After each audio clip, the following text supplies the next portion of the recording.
Go, Audrey!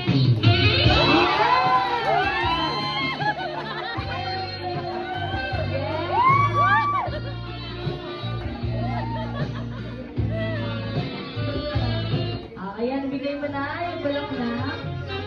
Isayaw mo na si Kate. Ayan. Para nag-practice na. Pantay pa ako. Mukhang hindi ako nalalaman dito, ah. Sabihin niyo sa akin,